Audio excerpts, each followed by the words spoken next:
Est-ce que vous savez que si on déroulait tout l'ADN d'un homme, il serait plus long que la distance entre la Terre et le Soleil? L'ADN humain est 97% identique à celui des chimpanzés et 95% à celui des cochons. Et vous pensez vraiment que ces anecdotes elles sont cool? Non, elles sont nulles. Alors pour comprendre à quel point c'est génial l'ADN, faut savoir d'où il vient. Mais je vais plutôt vous expliquer sa création, ou en tout cas selon la théorie de Richard Dawkins dans son livre Le gène égoïste. Alors Richard il nous explique qu'il y a des années de ça, il y a des chercheurs qui ont essayé de recréer les conditions qu'il y avait sur Terre avant qu'il y ait la vie, pour voir ce qui se passait quoi. Et ils se sont rendus compte qu'au bout d'un certain moment, il y avait des atomes qui commençaient à se regrouper pour former des molécules. Donc pour le moment, rien de foufou, il y a des atomes qui se regroupent, waouh, ça sert un peu à rien, jusqu'au moment où il y a la molécule qui va être créée par hasard, et elle va faire toute la différence. Calmez-vous, c'est pas l'ADN encore, mais c'est un réplicateur. J'avoue, ça peut paraître inutile, c'est une molécule qui va se répliquer en fait, qui va faire une copie d'elle-même, qui fera une copie d'elle-même, et ainsi de suite. On a plein de copies de ce réplicateur. Le truc, c'est que cette molécule, elle était pas infaillible. Ça veut dire que quand elle se répliquait, il y a une petite erreur qui pouvait s'y glisser. En plus de ça, il y a des molécules qui pouvaient venir se greffer, ça veut dire qu'il y avait vraiment une diversité qui se créait,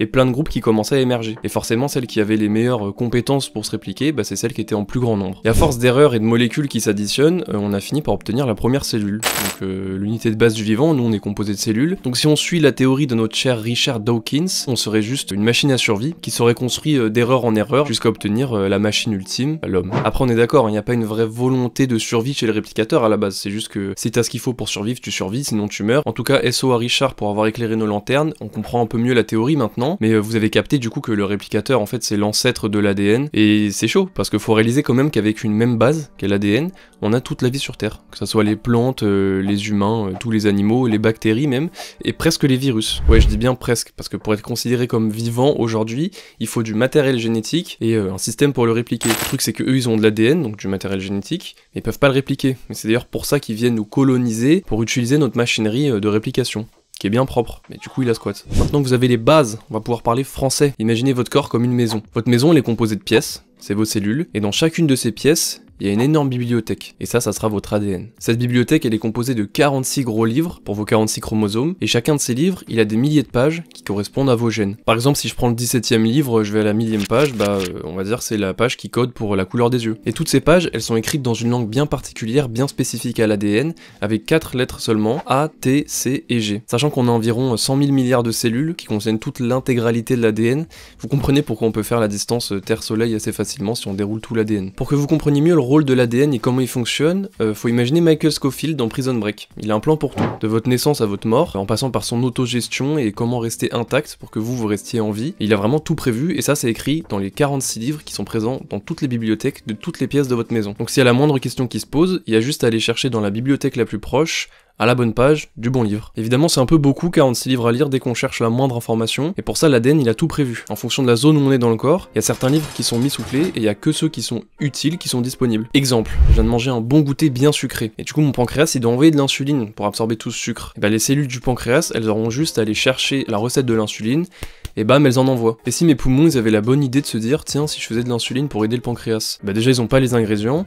et en plus ils ont même pas accès à la recette. Un autre truc cool, c'est que contrairement aux pièces d'une maison, nos cellules, elles se divisent. Mais le hic, c'est que quand la cellule mère se divise en 2 cellules filles, l'ADN aussi doit se diviser, pour être présent dans les 2 cellules filles, parce que je vous rappelle qu'il doit être présent dans toutes les cellules du corps. Sauf que comme on l'a vu au début de la vidéo, s'il y a une erreur qui se glisse dans une des pages au moment d'être donnée à la cellule fille, elle va redonner ça à ses prochaines cellules filles, et ainsi de suite, et ça va créer de la diversité dans notre corps avec notre propre ADN, et ça c'est pas cool. Sauf que l'ADN, il a tout prévu, parce que dans son livre, il a décrit comment créer des molécules qui pourraient vérifier s'il n'y a pas de faute de frappe dans chacune des pages du livre avant qu'il soit transmis aux cellules filles. Comme ça, si la molécule elle trouve la moindre erreur, soit elle la répare, soit elle fume la cellule, clairement elle la tue, comme ça on prend pas de risque.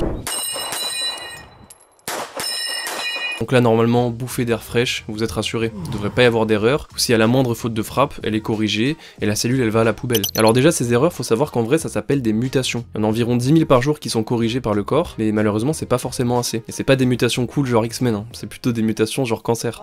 Alors je dis que c'est pas forcément assez 10 000 mutations par jour qui sont corrigées, parce que certes l'ADN il est ingénieux, mais il est pas forcément infaillible. Imaginez si on revient en arrière, que la faute de frappe elle ait lieu cette fois-ci sur la page qui donnait la recette pour créer la molécule, qui allait vérifier justement les fautes de frappe frappe. Bah à ce moment-là, la page elle est illisible et il n'y a plus rien pour vérifier s'il y a des fautes de frappe, donc plus aucun contrôle. Maintenant on imagine une deuxième mutation, une deuxième faute de frappe sur la partie qui régissait la division des cellules mères en cellules filles. Et là ça devient incontrôlable, les cellules mères font que de se diviser en cellules filles à l'infini, et les cellules filles en cellules filles et ainsi de suite. Et on a plein de cellules pour rien. Bah là malheureusement vous avez un combo gagnant, avec des cellules qui vont se répliquer à l'infini sans jamais mourir, des erreurs qui vont s'accumuler parce qu'il n'y a plus de système de vérification. Finalement cet amas de cellules il va grossir, il va finir par se voir, on finira par vous annoncer que bah vous avez une tumeur. Bon, je suis archi dramatique là je sais. En vrai c'est des processus longs, rares, qui peuvent être détectés, mais c'est surtout pour vous mettre en garde sur votre mode de vie que je fais ça. Parce que ouais, ces mutations, elles apparaissent pas par hasard, elles proviennent de toutes les choses dont on vous dit qu'elles sont cancérigènes, genre fumer, se faire cramer au soleil et j'en passe et des meilleurs. Donc voilà, moi je me sens obligé de vous faire passer un message maintenant. Prenez soin de votre corps, merde,